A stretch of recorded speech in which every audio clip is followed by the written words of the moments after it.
We don't need any backup. I got this. Call backup. I'm sorry, did you say you wanted a Dr. Pepper?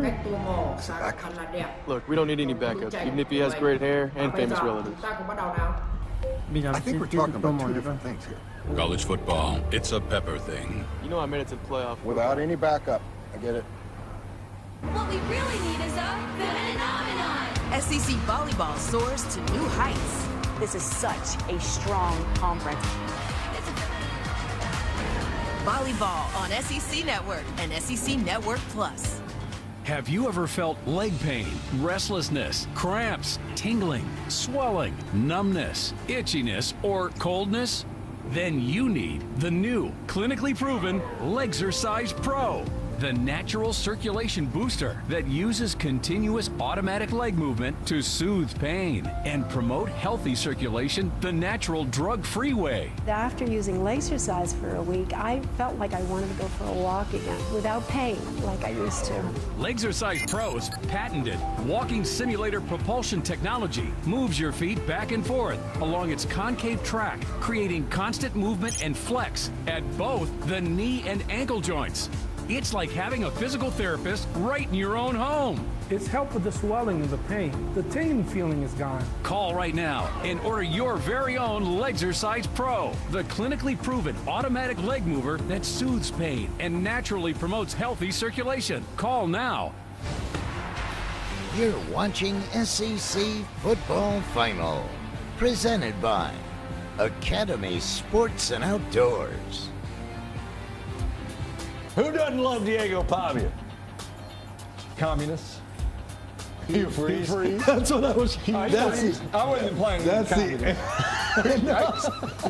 it.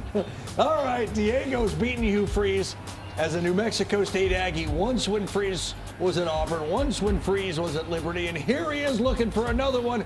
And Vandy trying to get bowl eligible for the first time in 6 years. Pavia 31 yards to Junior Sherrill, and then a few plays later, Pavia goes 28 to A.J. Newberry, and it is the Doors on the board. First at a place they've never won in 9 tries. Yeah, he got the matchup he liked on the outside with Newberry beating the DVD. Great throw in the back corner of the end zone. All right, Peyton Thorne on the other side. Peyton Thorne, 4th and 2 on their own 49, and Hugh says, let's go. He finds Malcolm Simmons. That's a 21-yard gain. And Offense has struggled on third down today during the first half. Just 2 of 14 combined, but some big plays led to points. The only points that these teams got. How about Rivaldo Fairweather beat that? Rivaldo stretched for the picture, my friend. Touchdown. Some poor tackling there as well. I knew you were going to slide that. 7-7. We've done the highlight 600 times today. He's got to hit all of them as he should. Auburn punting from their own end zone. That's quite a punt, man. It does. Martell Height. It's a 7-7 game late. Every yard matters, right? Field position is critical, and he returns it 39 yards, so they are set up well. A few plays later, Brock Taylor, he's one of the dependable ones. 31 yards, got it. 10-7. Vanderbilt, we go to the 4th. So Auburn going to hold Vandy to another field goal. This is great. This keeps them down by 1 possession. And it's good from Taylor, so 13-7, except it's not. Because you saw the flag fly and Keldrick Falk leaping off of a human, which you cannot do. You cannot jump on a person. I think he underestimated his ups. That might have been he was trying to jump over. So Vandy says, you know what, let's take the 3 points off.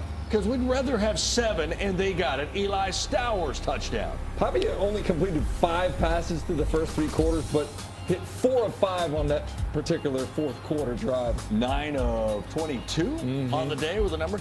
Towns Magoo, twice missed 2 field goals. And Vanderbilt beats Bama and Auburn in the same season for the first time since 1955. 17-7 Doors. Auburn held to their fewest points in a game in 3 years. They're bowl eligible, them Doors. Well, it means a lot. And again, it's just one, but obviously, I mean, I'm emotional and so proud of our team. They just continue to impress me with their belief in each other and what we're building here. And obviously to win this one on the road, that's a tough Auburn team. Credit to Hugh and his guys, but we gutted this one out. It went pretty. Really proud of our guys. And to have your little man here and your family and get to celebrate what you're doing at Vanderbilt with them, what does that mean? It's incredible. This is baby Jack, and he got to come. My wife took my daughter to Taylor Swift last night, in Indianapolis. My son has a hockey tournament in Indiana, so he got to make the trip. He was good luck. So it's always fun. This is very personal to me. It's my alma mater. It's my hometown. It's our family's hometown, and we want to keep building something that's the world takes notice of. Now, we know everybody's noticing what a year it's been for Vanderbilt. A bunch of firsts. The Commodores got their first win over an AP #1 team and a top 5 team in school history by beating Bama. Spent last week ranked for the first time since the final poll of the 13 season. Now bowl eligible for the first time since 2018.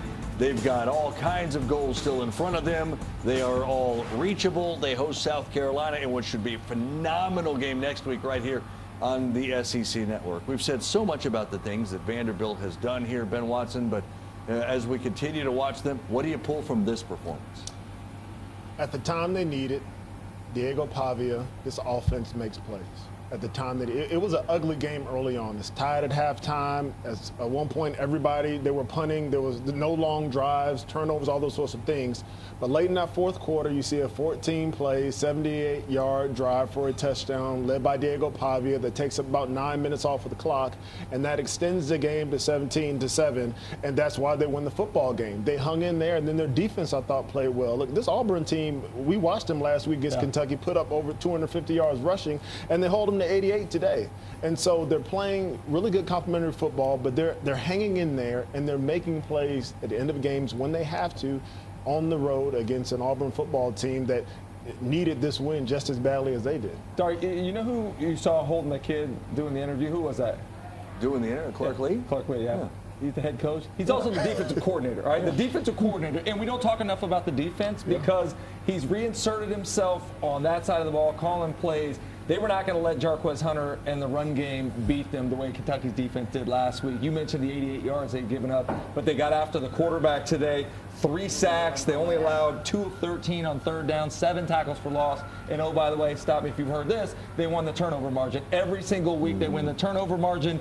And I'm sure that Georgia fans would love to have this number here. They're #1 in the SEC in the fewest turnovers, only 5 through 9 games. Just ridiculous attention to detail and care with the football and not giving anybody anything they don't earn on the other side. We've talked about how they limit possessions and plays. I mean, how many plays in a game offensively do you think Hugh Freeze would like to have?